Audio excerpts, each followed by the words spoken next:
This is The Boys podcast on TV Podcast Industries. We're wrapping up season 2 of The Boys, and we're going to be giving away our pub quiz goodies. I feel so stupid. I gave my whole life to nothing. That's not true. Mom, the good guys don't win. The bad guys don't get punished. What we do means nothing. It's just all for money, and I am in the middle of all of it. Alone. Honey, you're not alone. You're not. Let's go away. You and me. Let's get away from all of this. Get away from Vought. Escape for a while. Mm-hmm. I cleared it already. You cleared what? With Ashley at Vought. You called them? Yeah, about an hour ago. Why? Mom, they could be looking for...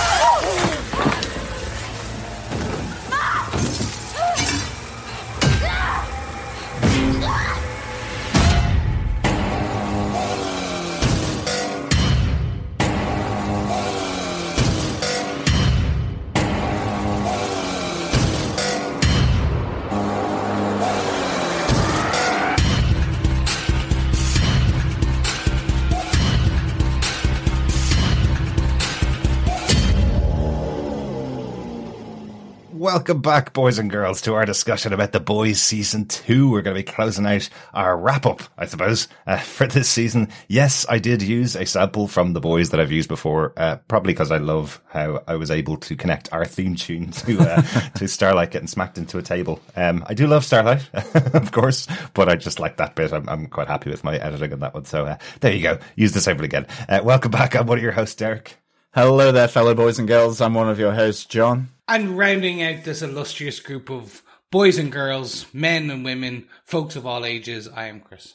Yeah, great to all be back together talking about season 2 of The Boys. A really good season of The Boys. We've got tons of feedback from our awesome listeners. Thanks so much for sticking with us for this entire season. This has been a very successful show for us, guys. We were talking about it a couple of times, our chart positions for this for the podcast.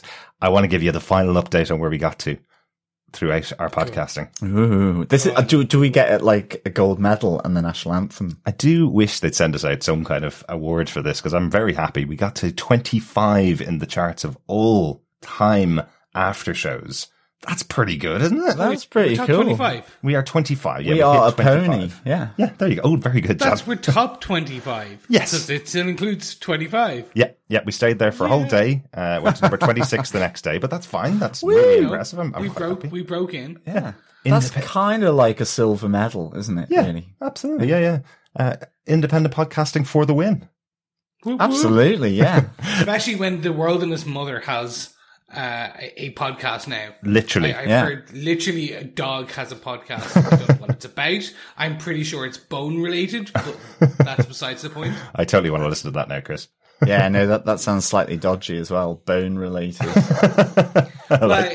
It's the dog and Stormy Daniels both have bone related podcasts. Oh, jeebus. No. Oh, no. That's a different type of joke. Had to take it there, Chris. Thank you very much. But thank you so much to all of our wonderful listeners. You're the ones that got us there. Obviously, we can't get there without you listening to us. And thank you for joining us for our second season of The Boys. I always say when we get to a second season, we pick up all the lovely listeners that have caught our first season podcast all in one big chunk, and they come back after listening to 10 episodes of us talking about the first season. They come back for the second season to see what we think. So we've been getting some great feedback, as I said. You guys seem to be really enjoying our thoughts and really enjoying the show as well. I never understand why. Well, no. To be fair, my thoughts are pretty rambly in most days. with the kooky three amigos, you know, if only you could see me thrusting now in terms of the Three Amigos dance. I was wondering what that was about, because I was sitting here wondering what that was about. Yeah, okay. I claim Steve Martin. I am Steve Martin. And I'm not Chevy No, Chase. you're Steve Jobs. That's true. I am not wearing I look like I'm wearing a turtleneck. I'm not wearing For our fellow listeners, Chris is channeling the inner IT sort of stereotype at the moment. Yes, for sure. Yes, I have a beanie, I have glasses, I have a beard, I have a t-shirt, but my t-shirt is black, but it has a lovely IKEA. Yes. It has a lovely Akira kind of print, but they can't see it on the video. That's right. Yes. So this is not a TED Talk, fellow boys and girls. Absolutely not. Absolutely not. Anyway, let's get into our discussion on this podcast. As I said, this is the last podcast we'll be doing on The Boys for a while. They have been confirmed for a third season, and as we mentioned during our run, they've also been confirmed for a spin-off show for The Boys. We will definitely be covering both of those on TV Podcast Industries. Make sure you subscribe to the podcast on TV Podcast Industries. If you're just listening to us on The Boys feed, this will be the last episode you'll be getting over there until those new shows get filmed and then released, which could be a little while. So please come over to us on TV Podcast Industries. John, do you want to kick us off with a synopsis of this interesting, exciting, and very bloody second season of The Boys? Sure. Billy Butcher lost the boys when he was thrown to a new town by Homelander. He found them again after CIA Agent Raynor lost her head at the hands of an unknown Supe. As Kumiko discovered her superpowered brother Kenji and freed him, the team bumped into a whale controlled by the deep at speed. Kenji was hunted down and killed by the new racist member of the Seven and Homelander's new girlfriend, Stormfront. When Billy finds his wife Becca and her own superpowered son, he hopes to take her away from Homelander's prison, but doesn't want the kid Ryan. Becca refuses to leave, so the boys uncover another alternative to taking down the Seven when they find they've been testing Compound V on adults to turn them into new Supes. With the help of Starlight and their former enemy Lamplighter, they get the word out about the project, but Vought is too powerful. Meanwhile, after the Deep hits rock bottom, he convinces A-Train to join a religious cult to get them back into the Seven. A-Train is challenged by the fascist Stormfront and releases her Nazi ways to the world, and Queen Maeve teams up with Starlight and Kumiko to take her down. When she tries to escape and take out Becca, her son Ryan shows how much power he truly has as he shreds her with his laser eyes. But his uncontrolled action kills his mother, and Ryan is relocated. As the boys are cleared of all charges, even the ones they did do, they part ways and Huey goes legit by joining the latest challenger to the Seven, Congresswoman Victoria Newman. While Homelander shouts to the world that he can do what he wants, Congresswoman kills the Deep and A-Train's former cult leader. So, boys, The Boys. What did you think of season 2? Give me your 3-word kind of review, if you will. We don't review here, but your 3-word opinion or your 3-word synopsis of your opinion. See, it's impossible to do that kind of synopsis. John's just done at least a 30 or 40 word synopsis for the season. So much happened. I'm intrigued by what happened at the end and how everything closes out, because it did feel like the end of The Boys and a way to close out the season. You know, I think, John, you mentioned there that they've been cleared of all charges, including the ones they did do. So they all get to walk away and go back to their lives. So how are they going to be able to continue this into a third season and bring everybody back together? That's it. It's kind of finished on a picture perfect kind of note, really. And, you know, part of that appeal of The Boys is maybe how underground they are, because they're, you know, on the run from both the law and Vaught's super people. Yeah. And that's the interesting thing. That's why I'm really interested to see how it will go. Like, unless it kind of, you know, the season 3 opens up where it's all kind of crashed and burnt very quickly. But having said that, I think it's really intriguing, the idea that, with Victoria Newman and, Huey working for her, and also potentially the implications on Homelander. I think we discussed it in our last podcast about, you know, will season 3, we'll see him unhinging even more so, and that kind of almost descent into craziness. So that will be really interesting, because, you know, effectively he has been stripped of his power. That's why that lovely silhouetted Batman moment at the end, it is so good. Like, both it's hilarious and indicative of this irreverency that The Boys has, but also it really speaks to the fact that, you know, he really is jacking off into the wind. So it is kind of going to blow back on him, whatever happens. Maybe. I agree with both of you. I think we're going to get a time jump in season 3. Maybe. Be it at least a few months. to basically move the story forward. I think very rarely should shows like this kind of end on a complete happy note, and it seems like they are. And I think what will end up happening is very quickly this happy note will be destroyed and forced back a status quo of what we expect from the boys. I think the threads are all there very quickly, in that you can see that they have been offered a platform to monitor, to police the Supes, a governmental piece. So I can very much see that they will no longer be kind of vigilantes. What they'll probably be just off-book CIA, similar to what they were in the comic books at one point.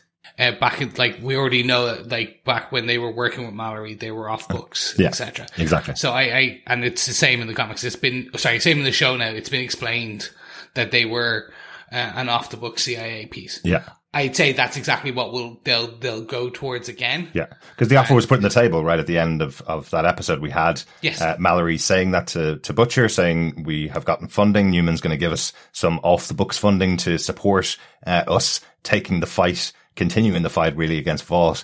And he doesn't answer at all. He doesn't say one word to her. That's when he just walks away off to live out his life, whatever way he's going to be doing that. But like, obviously we know this is the third season. There's no way they're going to be not in the show, but I think it's interesting that you could change the lineup of the boys. You could have brand new members joining the team as well. You know, it could be a completely different thing. It could be another team led by Mallory, waiting for the rest of them to come back and join them. Or of course, as we mentioned, Hughie now working for Newman, he may see some of the darker side of her and call the boys back together. Yeah. So that's entirely possible. I think they'll need a large catalyst to pull them all back in.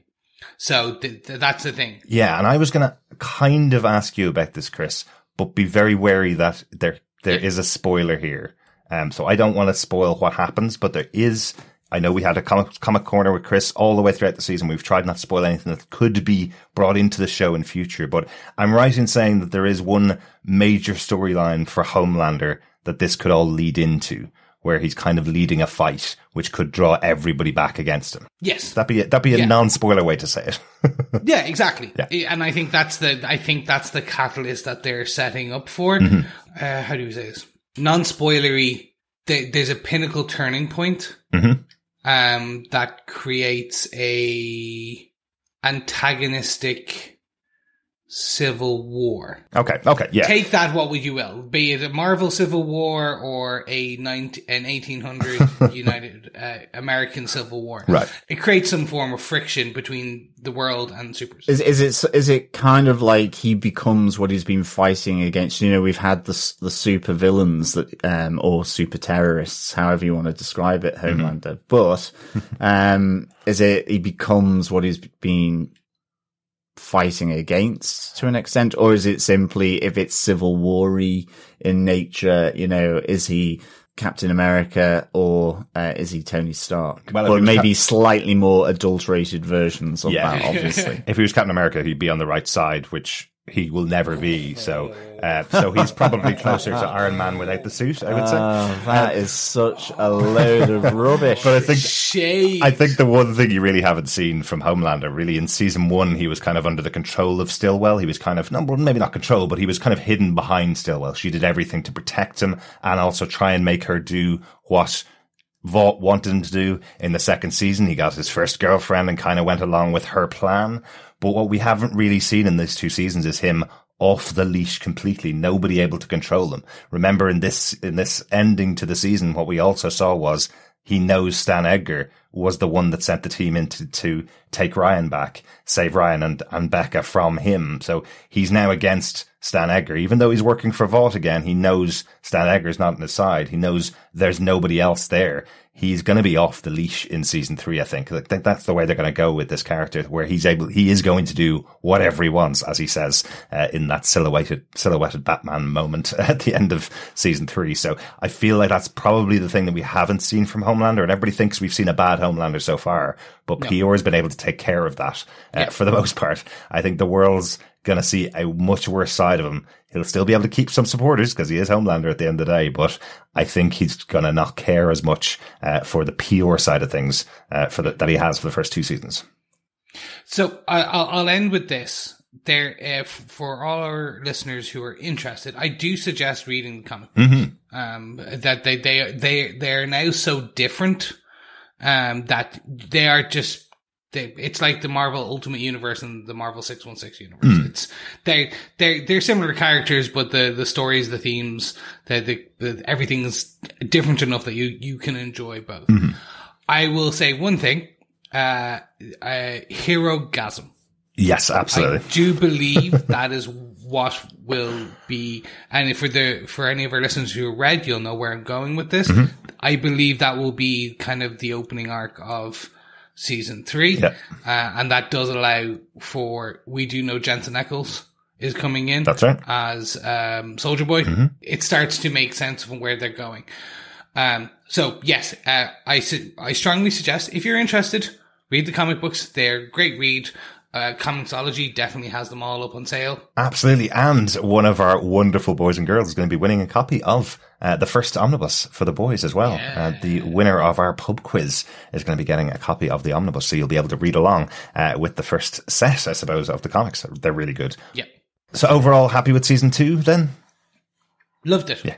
I loved it. The only interesting bit that sits wrong with me is that Huey got his happy ending. And for this show, that seems out of place. I do think there's some feeling, and we'll talk about it with some of the feedback that we've got as well, and we've got loads of feedback to discuss some of these other points that we won't get to in our little wrap up here. But there is a feeling in my head that they knew how far they were pushing the boundaries with this show in the first season, got a second season, pushed those boundaries even further. And they talked about it, that the writers would come into the room and kind of go, right, what are we going to do next kind of thing? We got to amp this up, you know? So, it does feel like they got to the end of season 2 and went, well, there's no way they're going to let us have a season 3, no matter how popular this show is, because of how far we're pushing this. They got the season 3 order before season 2 came out. So now they've got a big job to do to get a third season. But I think they were kind of going, what if, horror of horrors, that's the end of the show. Let's close it all down.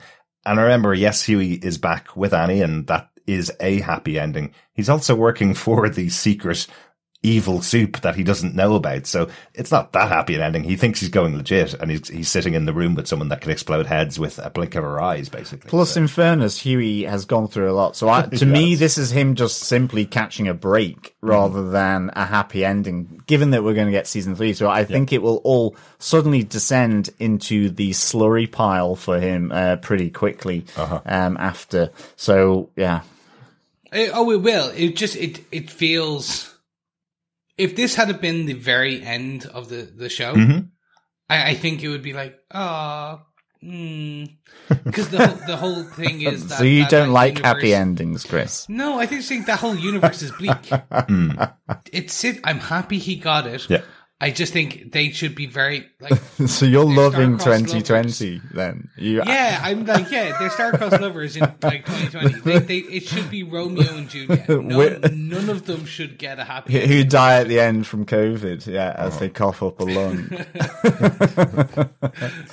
Well, as I say, you know, this is that show, right? That could have been the ending. It isn't the ending. So we know it's not a happy ending because things are going to go bad next season. I am very proud of the show as well to spread the blood around a bit more this season. It's not just Huey that got covered head to toe every episode in blood. Everybody got it, especially that whale moment when every single member of the main cast you were kind of thinking, how were they going to top the dolphin moment from season 1? And it's basically weaponized an outboard motorboat, which I thought was really good. Pretty good. And of course, given the name of that motorboat, which we will come to in the pub quiz, it really did insert itself into that whale. It certainly did. It certainly did. I think that is one of my favorite moments of the season is the whale moment. Unfortunately, it was spoiled because we saw it in the trailer and we saw it back in July. So it was a great moment. I will also say one of my favorite moments of the season, which I don't think we've talked about enough at all, is the singing guilds of the Deep, because the Deep is a favorite character. I think everybody here knows the Deep. Supe has his own storyline throughout the seasons, and he's one of those kind of favorite characters. His storyline is always so different from what's going on, but having him on hallucinogens with Patton Oswalt singing songs with him is just a top quality. That was awesome. Excellent stuff. Yeah. I still can't believe they did the switcheroo there.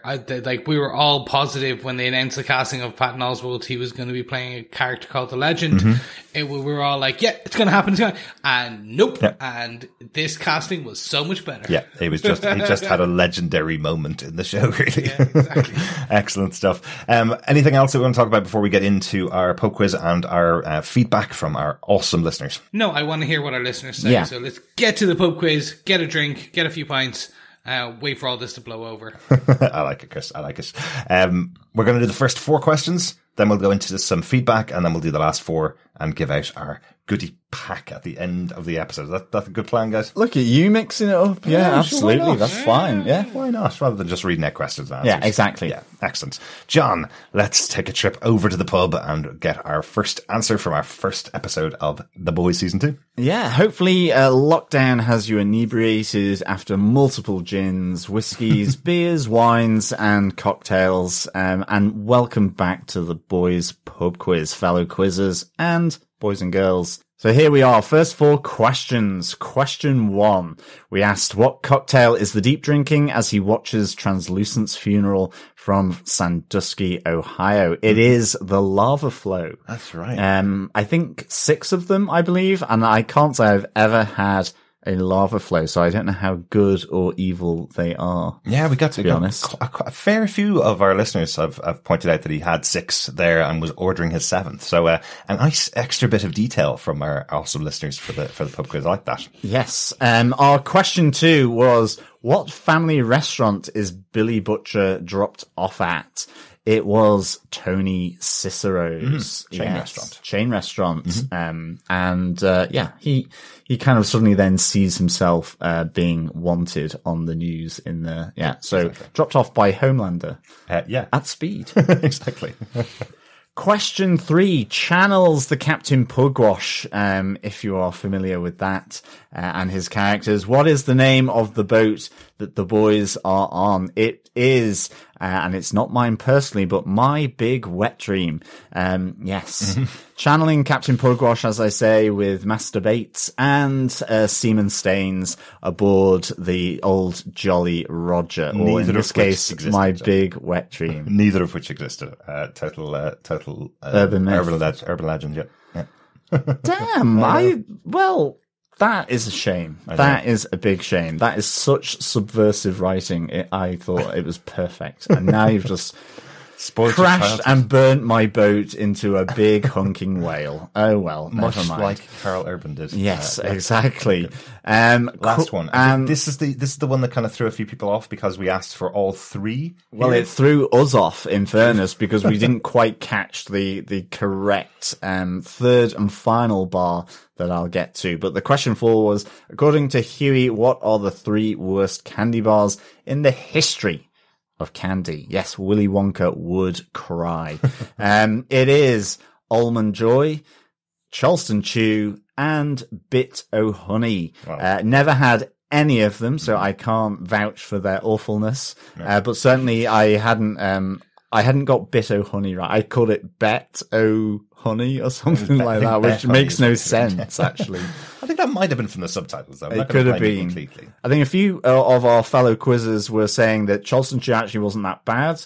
Almond Joy, not so nice. And Bit O' Honey was literally the worst. I suspect it has hardly any honey in it and is probably as sweet as hell. Maybe. We did have one of our wonderful listeners, Donald Dennis, did offer to send us one of each if we did want to taste them. I did politely refuse. Seeing the reaction from Black Noir to tasting Almond Joy. I know, okay, he has a tree nut allergy. But I get it. His reaction and his death from one of the candy bars, I don't want to know. If we did get it, we could do an unboxing and live tasting, and see whether we vomit into a bucket, or get a sugar high and sort of then become sort of incoherent. Well, that sounds like lots of fun. I will ask our fellow listeners, what are the best?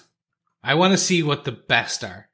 just come onto our Facebook group, facebook.com/group/TV Podcast Industries, and someone can just set up a poll or a free form and just throw something in, or let us know in your feedback in a comment. What is the best? Excellent. So that's me then. Dairy setting milk. setting that up. Thanks, Chris. Well, You're welcome. It's Snickers and Reese's. That's basically the correct answer. No, that is no. It's dairy milk. Because then I could say, what about Three Musketeers? Or more importantly, Twizzlers. Well, there you go. Because if you're a Red Vine fan, you're crazy. Oof. Ooh. I was going to say fruit salad chews. Oh, so nice. They are nice, and the licorice one. What are they? Blackjacks. Yummy.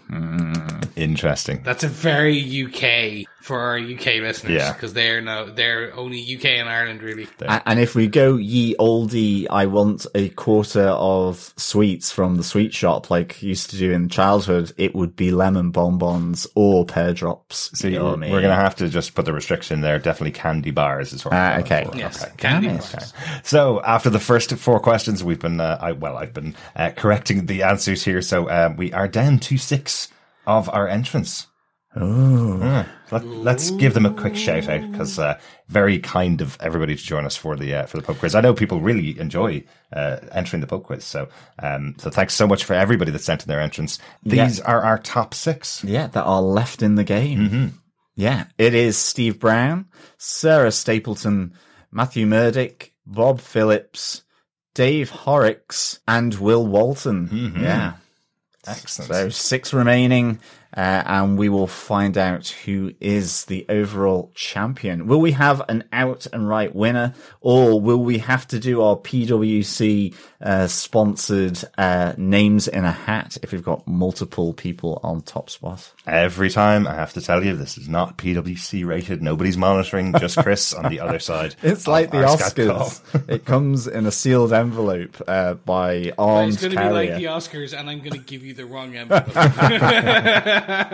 But gentlemen, with that, let's move on to some feedback.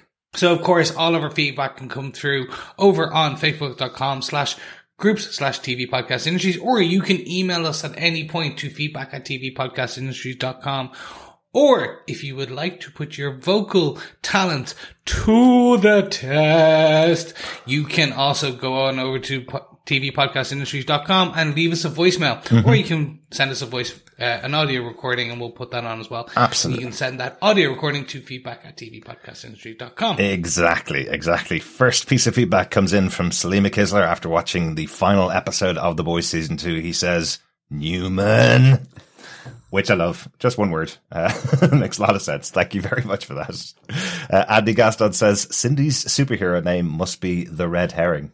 I love that. Yes. That is a good, good call. Sydney, the brain exploding test patient who disappeared at the end of the season. We all thought she hopped in a car and went off to explode some people's heads down in Washington, but it wasn't her. It turned out to be Newman. So where do you think we're going to see Cindy next? Off grid, in a log cabin somewhere in the Rockies. I reckon she just wants out of it. Like Wolverine. Yeah, kind of thing. But I hope she comes back. Yeah. There's some speculation that maybe that's the setup for the spin-off show, that she may be disappearing from The Boys season 2 and then appearing in the spin-off show about the teen superheroes. Oh, okay, cool. So I think it's kind of a cool idea. It could be that. Yeah. It could be. Leading them astray. She is the Jubilee. She is the Rogue from the original X-Men. Yeah. Or maybe she's the villain for them, tying it into The Boys. I think that'd be quite interesting. Well, no, we know. I say we. We know. No. I'm going to be quiet.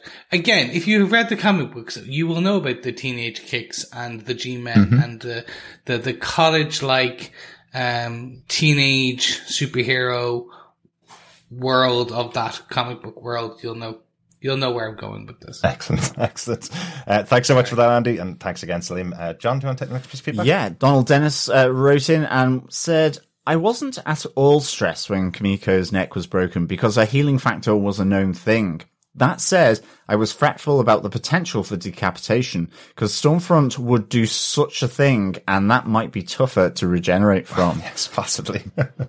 I always wonder about that regeneration thing, like Wolverine in the X-Men. You know, if you take off his head and bury it somewhere, how does he regenerate from that? You know, he does regenerate, but can he regenerate his head? Very slowly, maybe. But also, if you look at Deadpool in the comic books, Deadpool's head is an actual character, and it kicks off the whole Marvel zombie run, if you remember correctly. That's true. Yeah, that's true. That is interesting. And you can also actually buy just Deadpool's talking head, can't you? Yeah. Excellent. Yeah. But I have to say, I had to ask Derek when we watched it. She does regenerate. Yeah. It was something that had been sort of flagged so long ago in the series that I was kind of slightly concerned for a moment, but then realized that she did regenerate. But I'm glad some people have got better memories than myself. Oh no, I'm right there with you. I have terrible memory. Yeah. I literally thought she was a goner. I remembered after the fact. I was like, oh yeah, when she regenerated. Exactly. I definitely had that. Oh yeah, but then I was the whole point. I was like. They just killed the female. Donald continues, I really thought that Starlight's connection to electricity was going to be more telling in the big girls fight. Perhaps by allowing Starlight to channel the full fury of Stormfront's bolt back at her. Perhaps even amplified. I think they really missed an opportunity playing with that combo early in the season when the showrunners were trying to make them an appealing team-up. Also, and I don't know if I mentioned it before, but why did anyone think Homelander's kid would have the same power as Homelander had? Until the kids used laser eyes, we had no indication that the Formula V would create inheritable superpowers. That's true. Ooh, another possible tip at knowledge of heritable powers, Cindy. Could she be related to Victoria Newman? Maybe there is a reason they have such a similar power. Finally, Donald says, just listen to your latest episode. The Fresca thing feels like it's a play on the Mormon issues with caffeine because Fresca doesn't have any. Also, soda was forbidden for them for the longest time. When it was no longer forbidden, rumors spread that they were part owners in a Coca-Cola bottler or distributor. Some folks also said they were part owners of the Coca-Cola company as a whole, but I'm fairly certain that's not a thing. Yes, a bit like Captain Pugwash and his fairly dubious shipmates. Yes, an urban legend maybe. Yeah. But that's a fascinating story though, and if it's out there, very likely that Kripke and the team took some inspiration for that for the Fresca. Pushing by the religious cult in this show. So that's a really good catch, Donald. Thank you. Yeah, and I really like your two suggestions. I like the idea of Starlight connecting to Stormfront's electricity to really use it back against her. I think that would have been pretty cool as well. And the idea that Cindy, I love the fact that this character can sort of, red herring may be an appropriate name for her because again, it may all come to nothing, but I love the idea that Cindy could be related to Victoria Newman and that's her crusade against, the Vought Empire, effectively. Yeah, no, that's definitely good. We also got some feedback from Richard Blaze who said, wow, just wow. What a finale. Genuinely never expected the ending. So glad Queen Maeve had something to do as I felt she was being sidelined at times. Although it did feel a tad Me Too with the woman getting together and the men sidelined. Also, unusually for a series, thought it managed to develop all the characters and an in-depth story into the second series really well. Mm-hmm. Normally they play to what people want, but The Boys feels like it's taken its time with everything, and that's really paid off. Can't wait for season 3, which will probably come in 2022 by the looks of this bloody pandemic. And I'm really looking forward to how the story progress because it's just so believable. Thank you so much for that, Rich. The piece around kind of like them, it being believable, I think that's one of the best parts about The Boys. It's taking the absurd and kind of placing it into what would happen in a more realistic modern day time, like what we saw a lot of with the kind of the especially with the Stormfront pieces in this. I disagree with you, and we're open to having disagreements here, obviously, on the Me Too piece. That for me, it was well-deserved moment. It was essentially, it's the boys, but you also have the female. And Starlight, they have been as much of a character or characters in season 1 as they were in this. So it felt very much that this was giving them, like, the boys themselves cannot go up against Stormfront. Yeah. Like, they couldn't. Like, they would just be killed. So technically, yes, they were sidelined because they don't have the ability to do this. Exactly. Like, so very much it's less a tad Me Too and more the right thing to do.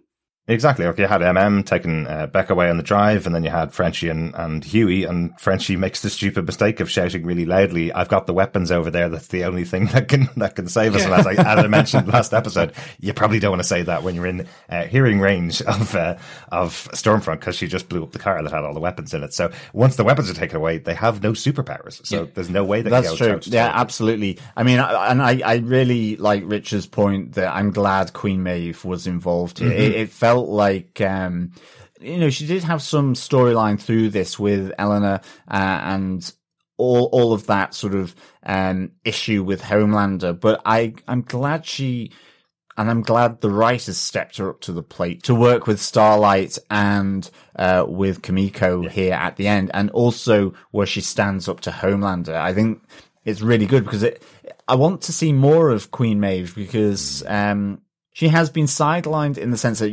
I just feel I don't really know her as well. That's my kind of opinion, is that I just feel I don't know her as much as, say, A-Train, Homelander, The Deep. Black Noir's supposed to be like that. It's kind of part of his character. Yeah. But whether he will manage to overcome his coma and possibly lethal nut issue, we'll see. Exactly. Yeah, I do wonder, like, the whole character of Queen Maeve, the purpose of her when she was introduced at the beginning of the show was somebody that kind of takes it on the chin almost. She's someone that just sits back and lets everything happen around her and just collects her check and does whatever Homelander needs her to do. So that kind of arc of her getting out from behind that and coming back at the end of the season. Yeah, I totally agree with you, Richard. Really, really good. Dr. Bob Phillips has some feedback for us. He says, been a bit busy, but managed to watch the finale. Oh, what a finale. Feels like it was written in case there wasn't a season 3, and it wouldn't have felt dreadful being cut there, but delighted they have got another 8 episodes to swing with. So my goodie moment was going to be Girls Get It Done, but my last couple of weeks mean I have to pick Serge's statement, what is the point of life without dancing? If you haven't, or if you don't follow Dr. Bob over on Twitter, he is currently doing charity work. He's currently getting some support for his excellent TikTok dancing. Go over and follow Dr. Bob. Yeah, absolutely. There's some fantastic work that you've done. Well done, Bob, for doing that support for charity. Really, really good work. Bob continues, my evil moment for the episode. Well, it's another statement from Stormfront. She says, they like the things I say, they just don't like the word Nazi. Yep. That's a pretty accurate statement for some of the things that are going on in the world, Bob. Yeah, definitely a good call out. He also says the head popping moment was the head popping of Dr. Kovac turned Pastor Kovac with the unexpected to me reveal of Newman the head popper. Yes. Yeah, that was unexpected to us all. It really was. That's a good, if Cindy was the red herring, I don't even know what to call Newman. The kipper. The smoked haddock. The surprise reveal, we'll say. We were slightly spoiled in this. Should we reveal this, guys? We were slightly spoiled on this. Amazon did reach out to see if we were available to do some interviews towards the end of the season. We've mentioned this before. Unfortunately, just our schedule doesn't work sometimes for these things.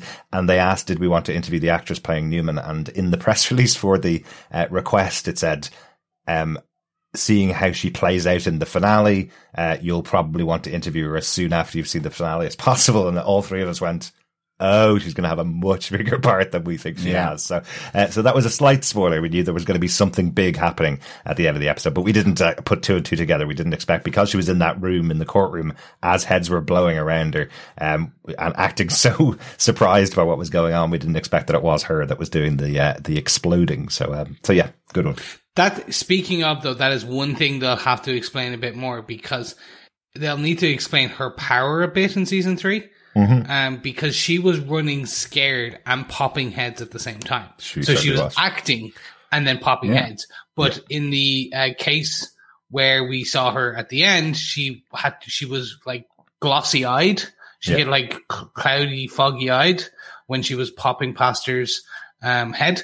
But when you look at her in the courtroom scene, she doesn't really have, from what I could see, she didn't have that kind of fogged eye. Maybe she can set a timer. She's like, one person head popped every 30 seconds and just goes. She's popping popcorn. Person 2, person 5, person 7, person 9 in this order, and then she runs scared. Maybe that's it. Thanks so much for that, Dr. Bob. Yeah, thanks, Dr. Bob. Chris Aggie goes, I am a bit late to the party, but wow, that was something. And to Stormfront's muttering after Ryan went all Naomi Campbell on her, she recalls a happy memory from the past. She went on a day trip with Frederick and Chloe, her daughter, and Chloe held her hand out the car window. They found a place to rest at the river, and Chloe ate an apple for the first time. Chris, that is wonderful. Thank you so much for that. I know we were talking about that last episode. John was trying to reach through his German to work out what German he could pick up. You got 2 words there. I got apple and first time. Yeah, basically. Yeah, first apple is all you got. But no, well done, Chris. That's really good. My German is so good. Yeah.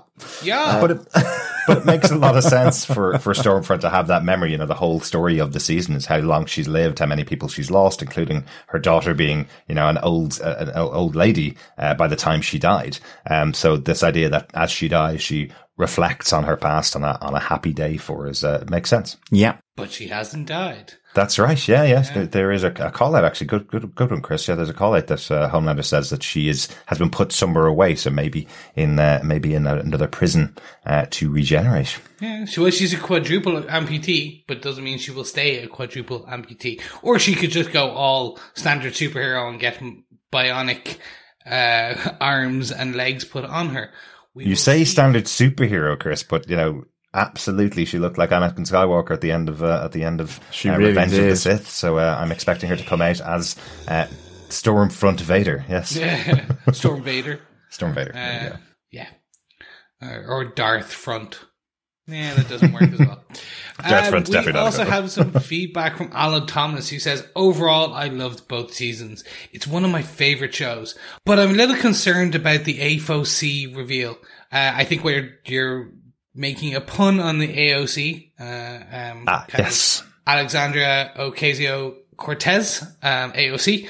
I Very think good. it's scheduled AFOC. I get it now. Nice. Anyway, Alan went on to say, but I'm a little concerned that the AOC reveal is one of those classic cases of writers inserting a twist for its own sake, because it will shock the audience.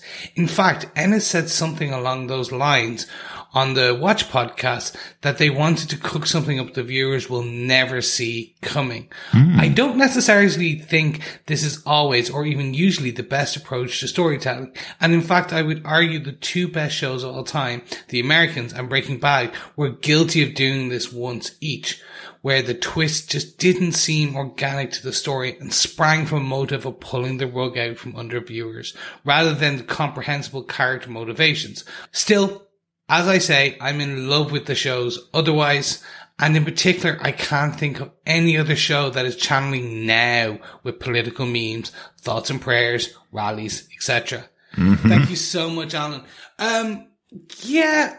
So I see where you're coming from, and I agree. The Americans and Breaking Bad did that as well. They were a lot further in, if I'm thinking about those moments. The same moments you are, they were a lot further in, and that wasn't a way for them to shake up the status quo of those shows. Right. Whereas this one seems that they essentially, they're inserting another big bad, and it's kind of just revealing a character that you thought was just kind of very much a C-list character in the background, like a bit player, literally a player to get you from part A to part B, as we knew about, like, to get them to the Senate or to get them to the judicial hearing. Like that was their in. This seems like, oh, no. You think that this person has good motivations. No, you're wrong. I can completely see your opinion. I just don't think that's what was going. I think the never see coming was we never saw who it was. Yeah. So their whole way, never see it coming. You never would have guessed Victoria Newman as being the head popper. In that we thought it was Cindy. We thought, okay, maybe it was some other kind of Supe for Vought or something like that. We never saw coming that it was no one to do with Vought. It was a character we already met. Mm-hmm. That type of way. Yeah, yeah. Thanks so much for that, Alan. Yeah, it's some really interesting thoughts. The one other thing I think that The Boys kind of has to struggle against as well, as we've mentioned a few times, that the show is based on comic books. So trying to keep a comic book audience engaged with the show where you're taking the exact path that the comic book took. We saw in season 1 how much they diverged from that. And in season 2, again, picking up a character from the comic books that all people like us, podcasters, and all the YouTube channels that are talking about The Boys, who are talking about it week to week especially, they go, oh, there's a character that's based on the comic books. They don't really do anything. They're a bit of a putz, I guess would be the American term for the character. A bit useless, don't really do anything. Oh, okay. Wow, what a twist. Didn't expect that. So that's part of the thing that Eric Kripke's trying to do. He's trying to bring on board comic book readers who like the style and ideas in the comic book, but not necessarily give them the storylines that they are expected to see. It's something that The Walking Dead does to great advantage, where they take characters and give them different deaths, or kill characters off that should last the entire season, or have characters alive in season 10 now of the show that should have died like season 2 of the series if they're following the comic book. So it's a way of keeping people engaged in the concepts rather than. And I think we've talked about this when we've covered certainly the Marvel podcasts and TV shows that we've done. It's this idea of how do you see the story, and is TV and new writing, because they're basing it off it. But it's ultimately, there are creative writers here, and that how much can a TV show feed back into then the comic medium? And this adds a different dimension to the original Garth Ennis. And I quite like it when TV shows do that, rather than just simply adhere to the storyline within the comic or whatever, even any adaptation. So yeah, thanks, Alan. I think that's really, really good. Absolutely. I'll give another call out as well to the audiobook version of The Boys comics. If you don't want to read the comic books, the audiobook version is really good. It's directly translated from the comics. It's quite a good production for it. So if you want to read or want to hear exactly how the book came together, or how the book tells the story, have a listen to that. It's a good way of looking at it. Thanks so much, Alan. Yeah, and I'll close out before we go into the next piece of feedback, because we're going to go into some email feedback on just in general. But the one thing when we talk about comic book adaptations is a lot of the time the storylines and the writing style that they are adapting is from 10, 20, sometimes 30 years ago. So we as an audience evolve, be it in comic books or be it in movie, TV, film, any type of entertainment. Our taste and our expectations evolve, and so do the writers. So something that, again, I love The Boys comic book, but it's a product of its time from the early 2000s. So it was great for that period, but we're now nearly 20 years later. So exactly. The storyline itself needs to evolve and the story. So as long as you keep core themes, core concepts, things like that, you can invoke you can invoke the original and pay homage to it while bringing it and making it more relevant. Exactly. Yes. Thanks so much for all the feedback over our Facebook group. As Chris mentioned, we're going to go over to email now. A general email from Heather Wallace, who sent us a message to say, thanks for getting me through lockdown. Oh, thank you so much. Yeah, thanks, Heather. Heather says, hello, Derek, John and Chris from Canberra, Australia.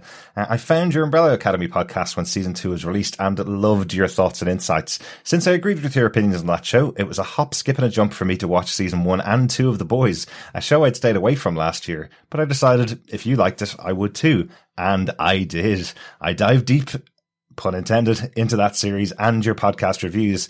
Now I'm working my way through your back catalogue of shows I've already seen. I'm listening to your Good Omens discussions right now. Happy birthday to Derek for the 21st of October, the same day as the Earth's birthday, as he mentioned in the first Good Omens podcast. I really enjoy your work, wit and wisdom. My Jack Russell doggy is getting so used to hearing your voices that she started wandering around the apartment trying to find you all.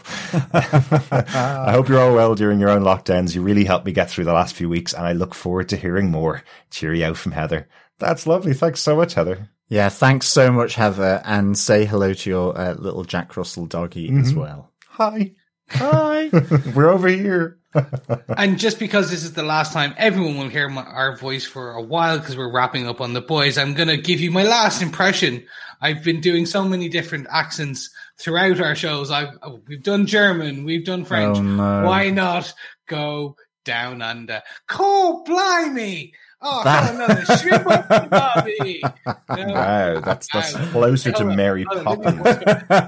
Cockney. That was more Cockney, wasn't it? It was, yeah. Gee Willikers. Nope, that's English still. What is it? Come on, boys, help me here. Give me a bit of love. We can't help you, Chris. No amount of medication or electroshock therapy will cure this inability to do accents. In my head, I'm just like, literally, I've got to do an Aussie. Jimmy Lee Willikers is what's in my head. No, that is that is like Cockney English. Please, sir, more Oliver. Oi. Oh dear. Nope, I'm really so sorry, Heather, that this is what came into Chris's head. What came into my head was to say thank you very much for absolutely, particularly for the birthday messages. We're just recording just after my birthday, the day before John's birthday, 25th of October is John's birthday. Yes. So we're right in the middle of two birthdays right now. Thank you so much. I'd completely forgotten that I'd said on Good Omens that was my birthday, but that's one of the reasons why I love the book, and that's one of the reasons why we covered that series, because it's always cool seeing your birthday in a book being such an important date, and I always remember that from reading it as a kid. So it's out there now. Thanks so much, Heather, and happy birthday, John. Yes, thank you. Yes, thank you. I am another year older. It's okay. You don't look a day over 50. Now, well, you can go run and jump, you cheeky arse. Thank Arse you is allowed so on the much, podcast, Heather. isn't it? Yeah. We really appreciate you. And obviously, yes, we are glad, as much as we have been helping you guys get through lockdown, you've been helping us by listening to us, replying to us, talking to us on our socials. Because we're all in lockdown in Ireland here at this point in time as we record, and who knows when we will be able to get out. So hopefully we will continue. December 1st. Hopefully. Yes. Hopefully we will continue to podcast and talk to people and be in the background for you. Well, yeah. Except we are taking a 2-week break after this podcast. So, and we'll I get think to that part. Yeah, and we did say earlier that Chris was paying homage to IT people everywhere with his current thing, but I think we might just ask him to sweep our chimney now after that last Jim accent. Jiroo. Oh Love my it. God. Hey, if I can be Lin-Manuel Miranda, I can be, or am I going to be a Dick Van Dyke? I'm not sure which. I think maybe a Dick Van Dyke. Yes. Okay. Yeah, I think so. I can do the mustache when I want to. I'm not going to lie. And if I get to be a Silver Fox as Dick Van Dyke, I'm okay with that. What was the TV show he was in where he was like the murder one? Yeah, the murder one. It was like Perry Mason and Columbus. Yeah, it was, wasn't it? Oh my God. Anyway, back to our email. Thank you so much, Heather. Moving on, we also had some feedback from James Urran, who sent in his thoughts to say, what a fantastic finale to a really strong season. For a show called The Boys, I really think it is the girls who have shone this series. Besides the always exceptional Anthony Starr, who I read filmed that rooftop scene for season 1, but the producers thought it was a step too far. And despite that accent, Carl Urban has also created a fantastic anti-hero looking cool with crowbar in hand. Stormfront has been a fantastic baddie, while Aya Cash clearly having a ball in the role. And I'm going to have to check out more of her work. Similarly, Victoria looks like she will be equally entertaining, but very different villain next season. Even Maeve finally had some great scenes. And I would love to see an extended solo mission for her next season. Yeah, definitely. You mentioned the girl fight seemed familiar, and it reminded me of the ending of Quentin Tarantino's Death Proof, which might have been what Chris was thinking of, where the 3 stunt women give Kurt Russell's bad guy a shoeing. That is exactly one of the things I'm thinking of.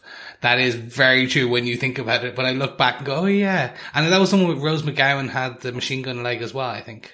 That was the other one. That was Planet Terror. The first half of Death Proof. Oh, yes. Yeah. I'm sorry. It was a Grindhouse, wasn't Grindhouse. Exactly. Yes. Exactly. Yeah.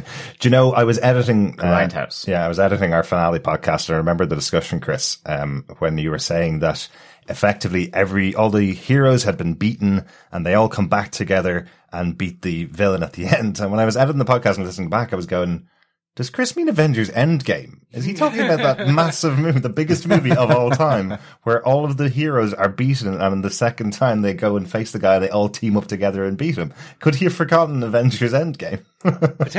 Potentially. I don't even know. I think straight in my head, the biggest reference was Shaun of the Dead, when they are circling the zombie and they're hitting the zombie with the pool cues. Oh, okay. Yeah. Very different. It was just the angle and the shot. They were circling them kicking Stormfront when she's on the ground. Right. But yeah. Right. So I was thinking it's either that or Voltron were the two things that were coming to my head. Where everybody teams up together versus the bad guy. But anyway. James went on to say, I never thought it would happen, but over the last few episodes, Kumiko has become my favorite member of the boys. Mm-hmm. And for a few minutes, I was devastated at her neck breaking. This quickly turned around as she unbroke it, which must have been one of the coolest recoveries since Wolverine. Mm-hmm. Mm-hmm. On that note, my prediction from a few weeks ago sort of came true. Perhaps a Chris half point. I'll give it to you. Although I should have expected a no-show from the Cowardly Deep, you have to love that scene with A-Train where they flip-flop between being best buds and opponents about 3 times in the space of a few minutes. Uh-huh. And let's hope for a full recovery for Noir after his kryptonite nut-based incident. Hopefully we will see him in season 3. Yeah, sure. Yeah, definitely. James finished with, the only issue for me is I was not sure about the whole church storyline, which never quite seemed to be properly fleshed out other than a story device. And with that ending, I'm not sure how much will crop up in the future. Mm-hmm. We'll get back to that in a second. Overall, this was a very strong 5-star season. Very welcome given the year we have all had. And I just hope we will not have to wait too long for the next one. Personal highlights include the whale scene, Love Sausage, which may well haunt me for years to come. And above all, I will always try to remember, don't be a C word. Just to add, I really enjoyed the podcast, which made a huge difference in catching some of the many subtleties I could have missed otherwise, especially on the back of the excellent Umbrella Academy. A massive thanks to you all for getting us through the summer and hopefully not too long until our next great show. Thank you so much, Jimbo. We really appreciate you listening, and thank you for the kind words about that, Umbrella Academy. We like to dive deep and get some of those subtleties. On your point regarding Love Sausage, yeah, that's going to haunt all of us. Not really. Maybe not. I don't know. True. It may haunt or be a welcome accompaniment in your dreams. Either way. Maybe titillate. Yes. I did hear that interview with Carl Urban, who was saying about Laz Alonso, who plays Mother's Milk, getting that script for the first time. Go check that out. It's a really fun story about when he finds out what happens with Love Sausage in that scene and his reaction to getting that in the script. It's a very fun story. I think it's over on the Boys After Show. They have that discussion. So well, very funny. Yeah, I for one would welcome our Love Sausage overlords. But I will say, in your question around the church storyline, I think, yes, okay, it is a plot device, and that's exactly what it is. I do think it will play out in season 3, because you remember the Deep currently is still a member. He wanted to leave, but he hasn't fully walked out at the end of season 3. So, and there was an agreement between Edgar and the now deceased church leader.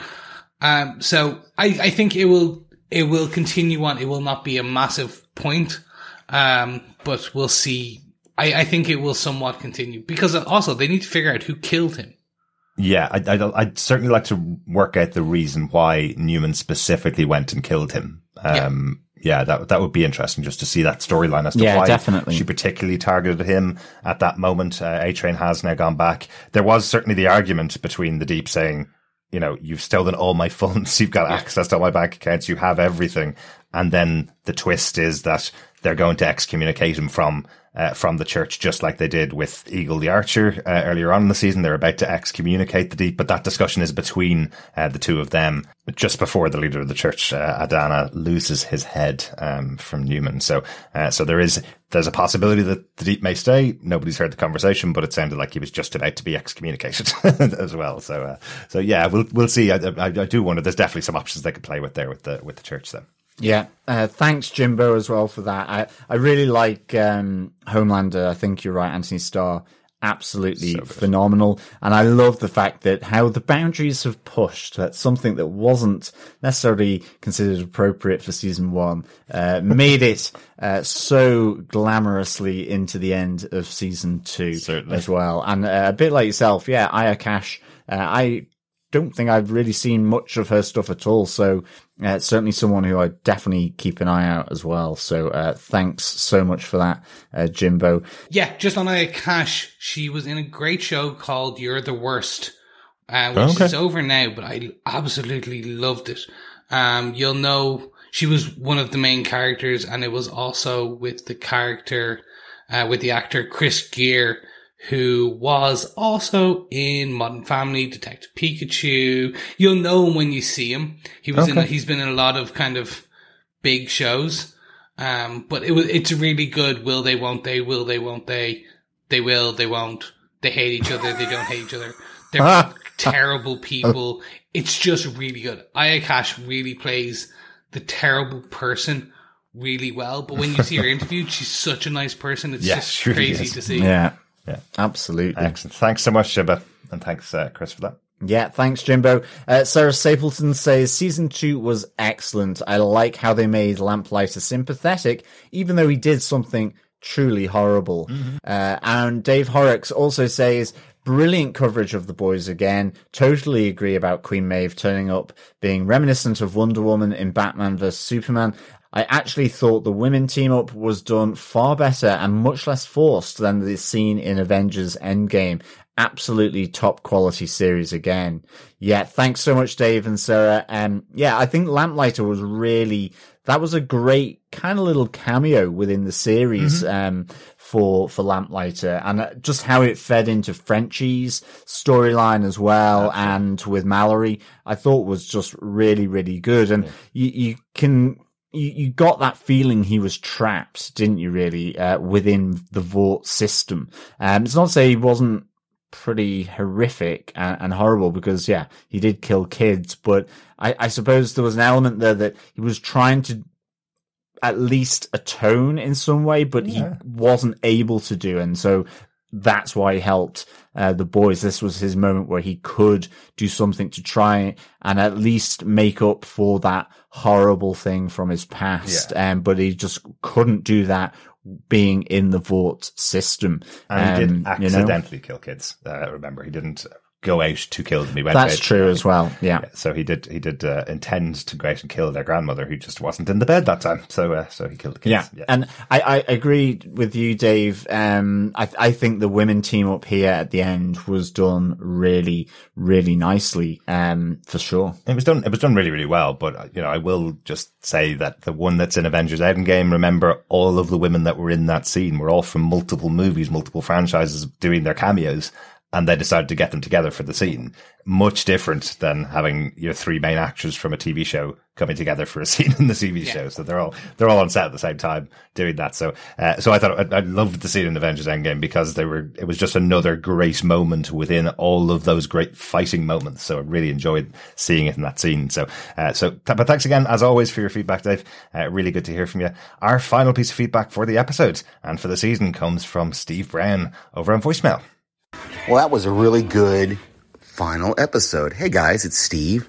Just finished watching The Boys, episode 8, and really good. Great great ending there with the reveal of Victoria Newman being the head popper. So, wow. To keep on format, let's see. This is my 7 moment. Gosh, it's gotta be, it's gotta be, for me, it's gonna be just the turnaround of Maeve, showing up there at the end, to save the day or help the day out there with, fighting Stormfront. And, my boys moment, of course, was as soon as, Stormfront broke, the woman's neck, what's her name? Yumiko. Anyway, I knew, I said, well, she heals. She should just come right back, right? So that was cool to actually see that in play. And I don't think it's ever been brought up. I don't think anybody's ever actually talked about it on the show. So that was kind of cool. Overall though, I like that they kind of didn't really set up anything for a third season. I don't know if maybe when they were filming it, they didn't know they were going to get a third season. So, they really can go almost wherever they want in the next. And obviously they have some source material to work with as well. But, yeah, just a really good, finale, and can't wait to hear you guys talk about it. All right. Talk to you later. Excellent. Thank you so much, as always, Steve, for sending in your voicemail feedback. Really good to hear your voice. If anybody else wants to hear some more of Steve's thoughts on season 2, he's just started his coverage of The Boys season 2 over on his podcast, Panels to Pick. So let's go check it out. I think they're about 4 episodes in so far to season 2 of The Boys. Some great fun chats there between Mark and Steve on their podcast. Check it out there. Thanks so much, Steve. Yes, thank you so much, Steve. As always, appreciate your insightful views, especially that you follow our format too, which is always absolutely. We didn't even follow our format for this episode. No. Absolutely, yeah. Thanks so much, Steve, for the thoughts, and to everyone who's sent the thoughts in over the course of the season. It's really good to get the different comments, ideas, theories, you name it. It's really good stuff. So thanks so much to everyone who's contributed to our feedback section over series 2 of The Boys. Speaking of the second part, or series 2 of the pub quiz, okay.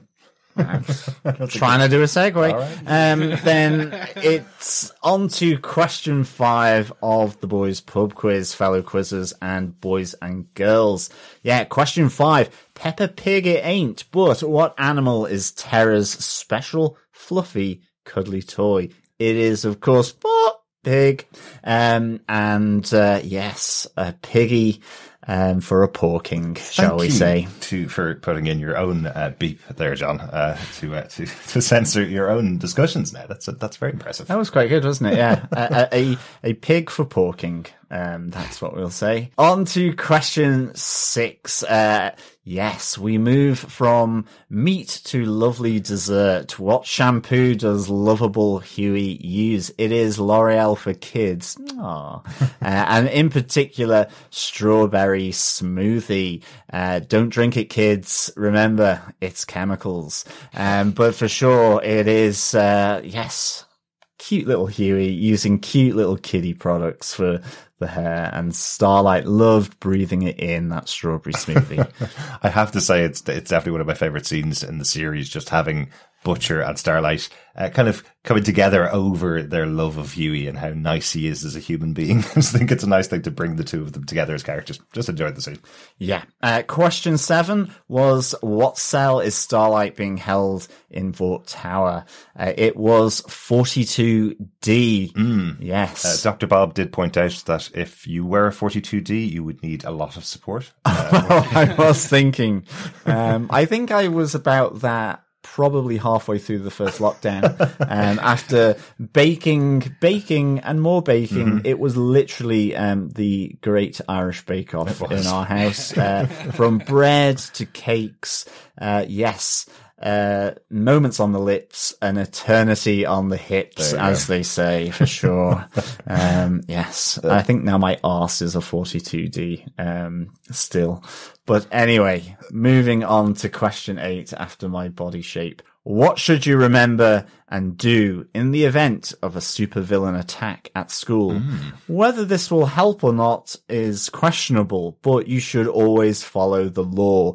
And that's not just in the event of a supervillain attack, boys and girls, but just in general. Lock all openings, arm yourselves with an authorized firearm, and wait for a superhero to arrive. Yes, the law. I do still think it is the weirdest thing, this idea of having school building authorized firearms. Yes. How utterly weird. Not exactly made up for the show though either, which is probably the craziest thing about it. That this is something that is in place in a school environment. I just find it crazy, but we've mentioned before, we're in Ireland. Nobody really has a firearm over here, except for maybe farmers and their moms. And, well, I think the interesting thing is we've seen a lot of guns fired at a lot of superheroes in this show, and they're not very effective at all. You need the Frenchy brand of anti-super villain sort of tech, I think. Well, exactly. Obviously, the whole point of this scene, to call that out again, is to comment on the fact that these are just ways of stirring up population into fear to vote for a certain particular group of people. That's the whole purpose of this advert that's in the start of the show. Because they kind of go, superhero attacks or supervillain attacks on schools are definitely going to happen in the future, even though throughout the series, at least, we have never once seen an attack by a supervillain on a school at all, or children in general. So, I love that they've used that as their kind of way of talking about those segments. Really, really good. That is the end of our pub quiz questions. 8 questions in all. 1 point for each question. Going through the answers, it looks like we have all 6 of the people that were at question 4 have also gotten all the other 4 questions right as well. So we have 6 people in for our boys' goodies. We have a 6-way tie. So yes, it is names out of a hat to pluck the winner for the boys' goodies, which, just to remind you, is a boys' sweatshirt.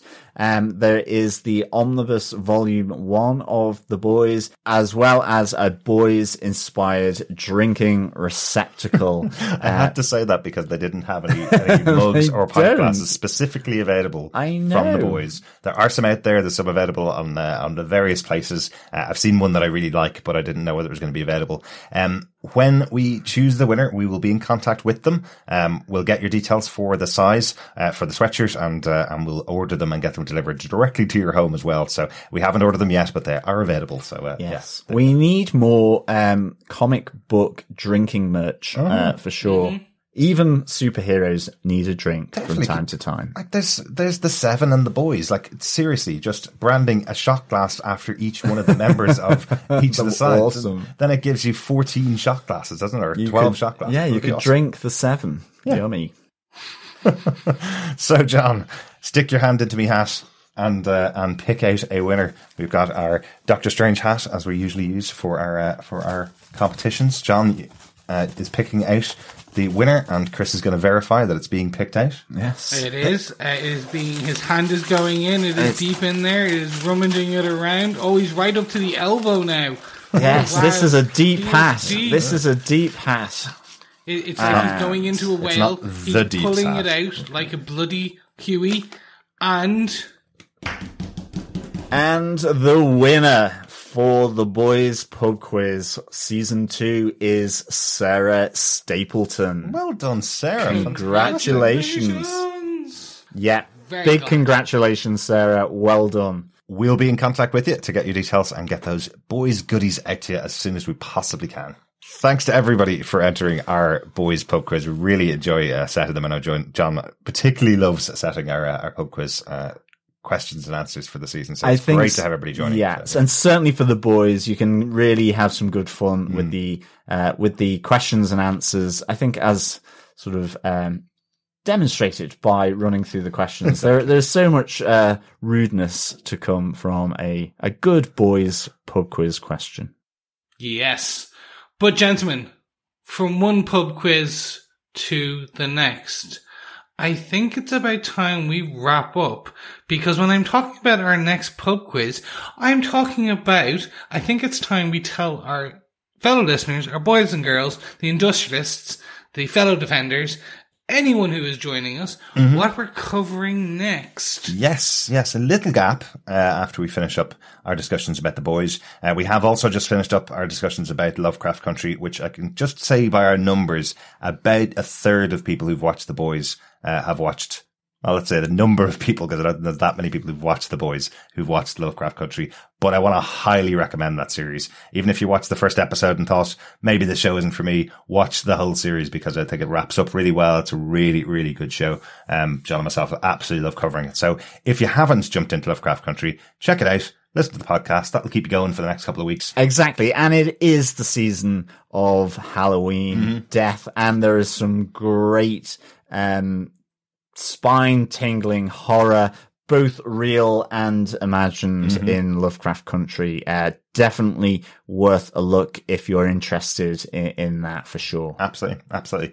We do have a bit of break, as we said, coming up. The next 2 shows that we'll be covering, we've talked about it many times this year, finally getting close to a release date for the first of Marvel's shows on Disney+. WandaVision is coming to Disney Plus by the end of this year. We don't have a release date just yet. They are currently just on the cusp of releasing The Mandalorian Season 2, which will be coming out from 30th of October. That'll come out weekly, and we're suspecting that around the end of Mandalorian is when WandaVision will start airing its first episodes again. We believe it's going to be going weekly, so probably thinking towards the end of November for that, going into December, and that'll be, I think that's about 8 to 10 episodes, so that'll be going into 2021.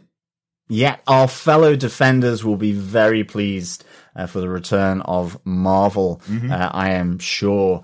We will also have our fellow Gothamites involved as well for our other show. Yeah, absolutely. Season 2 of Pennyworth will be coming out from December 12th on Epix in the US. I think it came out on Amazon Prime in the UK as well. So not sure of the timing of the UK release, but we'll be definitely covering it alongside the US release from December 12th. Really looking forward to seeing what happens with Alfred Pennyworth as that season progresses, because when we talked about that show, we said it built from, a very kind of what's this show trying to accomplish kind of place, and it built, and by the end of the series, we were really loving the characters and what they built in that show. So really looking forward to getting back to that as well. So there's our 2 big shows that we're covering. Guys, which ones are you interested in? I know, Chris, you're probably going to be joining us for WandaVision, right? Oh yeah, I can't wait. I'm a sitcom fan, I'm a 90s kid, I'm an 80s kid in terms of TV. So basically this is going to be, this is everything for me.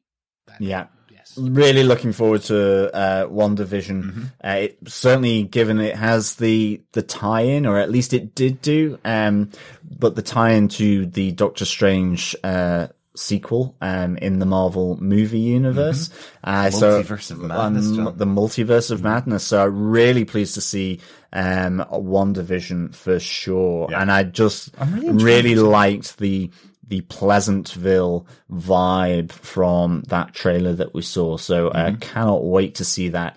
And I'm really looking forward to Pennyworth. As you say, it really built quite nicely, and it is a lovely, kooky and weird kind of show, to be honest. So I really I'm looking forward to see what they do with season 2 of Pennyworth, for sure. Show that gets away with a lot. We were surprised about how adult it was as the show went on. They're definitely doing a lot of very interesting stuff. One thing about WandaVision that I'm really excited about is this shows the statement of intent, really, from Marvel. It's the first one that's being released. We thought Falcon and the Winter Soldier was going to be the first one released when all the schedules are being put together. That will be coming up early in 2021. Hopefully they've gone back filming. They're hopefully closing that down pretty soon, finishing it up. So we're expecting that in 2021. But you could kind of see how Falcon and Winter Soldier was going to go. You kind of have a basic template being they're based off the best of the Marvel films, all the Captain America movies. So you kind of had an idea of how that storyline and how the show was going to go. With WandaVision, I really don't know how it's going to hang together. I don't really know how the story is going to go. So if this is the one you're coming out of the gate with in Marvel, you're going to be saying this is the type of things we can do with Marvel TV on Disney Plus. We know how much money they're putting into Star Wars with The Mandalorian. We know how big budget that is and how well it hangs with that movie universe. And this is the first time Marvel are doing that with their own company, really. Because remember, all the Netflix shows over Netflix aren't as connected to the movies as these are supposed to be. And the ABC shows like The Wonderful Agents of S.H.I.E.L.D. not as connected to the movies as these Disney shows are supposed to be. So that's the one thing that really has me interested in what's going to happen on WandaVision. Yeah, I'm just personally, I like, based on what they're doing and the apparent storylines they're doing and things like that, the rumors, the people involved, the quirkiness. I've watched that trailer. I broke and I watched the trailer. I don't know how many times I watched it. It was just, it looks fantastic. It's really interesting. Just fantastic. And the one fear I have is because this is going to be so quirky, is that we do know that Falcon and the Winter Soldier is coming, and that's going to be such a different show. It is very much we're going to have some horror, we're going to have some comic book ones, we're going to have some very thriller based ones. So we're going to have like your Captain America Civil Wars and your Winter Soldiers, literally those types of films, versus your Guardians of the Galaxies, and they're going to be just so, the dichotomy is going to be so different. But based on the actors, the actresses, the level of detail and kind of the polish that they will be putting on these, I have no doubt that I'm going to love it. Obviously, there can always be something, but absolutely. But I think what we're experiencing with these shows is that Marvel Studios put all of those films out there, put all of the MCU movies out there. So they've been really good at making all of those things that looked disparate from the posters or from the basic concept all kind of fit together into one universe. So it'll be interesting to see how they carry that on into the TV shows.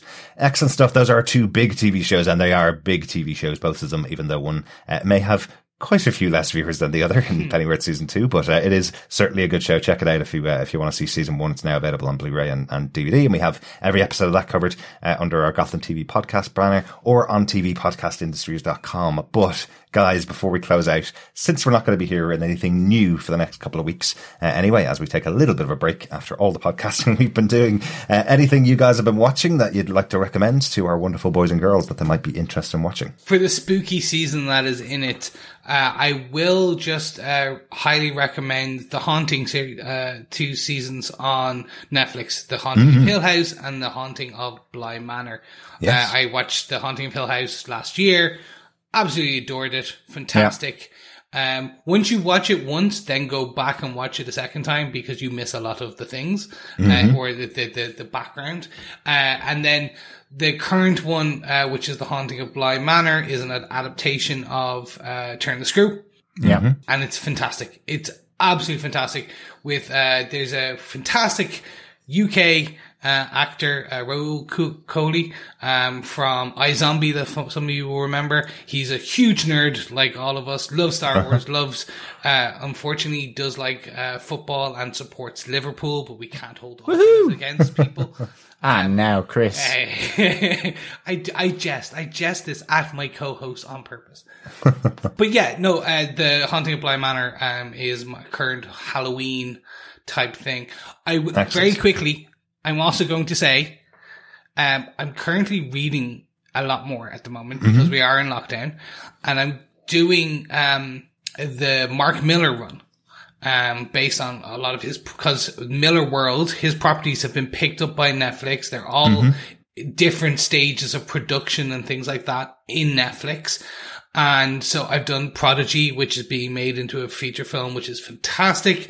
Interesting. And Magic Order, which is becoming a full TV series, TV show, which I think the writer's room's been put on hiatus at the moment, but it's coming. Right. And then to my understanding, they've finished filming Jupiter's Legacy, which is a fantastic run as well. And if you really want to watch it, he wrote Wanted, which is completely different from the film that we all would have watched back in the day. The comic book is fantastic. So just doing that, if you need a bit of light reading while you in between your shows and everything, that's something. Interesting. I'd highly recommend, if you are watching the Haunting TV shows, check out Strange Indeed with Rima and Paik. They've covered season 1 and season 2 of The Haunting of Bly Manor. They're currently on at the moment. I think they're on episode 4. They're doing that weekly. Check them out. Some of my good friends covering that show. I will say just a slight thing about Bly Manor. With The Haunting of Hill House, I couldn't put it down because I was really enjoying every episode. It was exciting and scary and enjoyable. Yeah. I felt like Bly Manor, because it came from the same people, I wanted to watch it until it got good, and it did get good. That's the way I'd probably say it. I was pushing through. It's a slow build up for sure. And I think, but it's like episode 3, I was kind of going, oh, this isn't as good as the first season. And then it got to a point where I was going, okay, actually it's really good. So, so we'll say that. I think that's also to do with, and I know we're derailing slightly, but it's to do with the adaptation of the book itself, because it does lend heavily from Turn the Screw. And the whole thing about Turn the Screw is it's actually very much towards the end of that gothic horror that you figure everything out and everything's revealed. Turning of the Screw is fantastic. And I think Bly Manor is really, really good. I think I love the housekeeper in Bly Manor. I think she's someone who really comes through the show and the series. So really, really liked the housekeeper, played by Tanaya Miller, as Mrs. Gross. Really, really great. And just it's those spooky house movies. I love them. So Bly Manor, Hell House from Richard Matheson, good book to read as well as the first series, The Haunting of Hill House as well. Really good. For me, what am I really interested in? Again, it is the time of spooks, ghouls, and frights this time of year, and certainly as well just to feed into our dreadful podcast where we've been looking at Lovecraft Country. I am absolutely loving The Kingdom over on Netflix at the moment. The zombie series, now into its second series. It's just 6 episodes per season, and based in Korea back I would say maybe 200 years ago. So it's really, really interesting. And it's a nice new take on zombies. I like it a lot. And it's really interesting as well, because it's based in Korea. And like with the Train to Busan, I think the Koreans can do a really good horror, and there's some really good stuff in this. It's really interesting. I must say, I was surprised at how funny I find some of the scenes. The comedy actually works quite well. It's not a comedy show by any means. It is a horror show, and it is a historical show, but they get the comedy and they judge when to put in a little comic moment quite well. So and it works. It seems to hit my sense of humor right. And it's really bite size at 6 episodes. So exactly. Really, really good. I'm also kind of interested in Hellstrom. Obviously, again, I love the Marvel supernatural area, and so I really want to check that out as well. And in terms of reads, I am currently, I've got it on order with our comic book shop, so I'm not up to date at the moment, but I'm loving the Strange Academy as well in the comics. The X-Men Academy type version for Doctor Strange. Yeah, exactly. But it's really good. It's got Brother Voodoo in there. It's got the young sibling to Dormammu. So there's some really good stuff in the Strange Academy. Excellent. And Derek. Yeah. I've been watching most of that stuff as well, same as you guys. Both of you, I think, I've been watching a lot. I do really want to watch Hellstrom. It's one of the Marvel shows that we haven't covered, but I would love to have gotten around to doing it. But I think just everything coming at the same time at the moment, we couldn't cover Hellstrom, and it's going to be a few more weeks before we get around to it. And they dropped all the episodes at the same time, which we just can't do on this podcast where every episode comes out on the same day. So we will definitely have a look at it. Hopefully we'll come back and at least give our thoughts, because I've been hearing some good things about it. So maybe we'll come back and give our thoughts at a later time. Another show that's dropping every episode next week is a pretty anticipated show for most of us here, because we're big fans of Nick Frost and Simon Pegg. Their first show from their production company. Truth Seekers is coming out on the 30th of October. All 8 episodes being released on Amazon Prime. We are lucky to be able to say that we have seen a few of the episodes. Amazon Prime sent them to us in advance of the show coming out. I'd recommend it. It's a half-hour comedy show. Nick Frost is the main character in the show.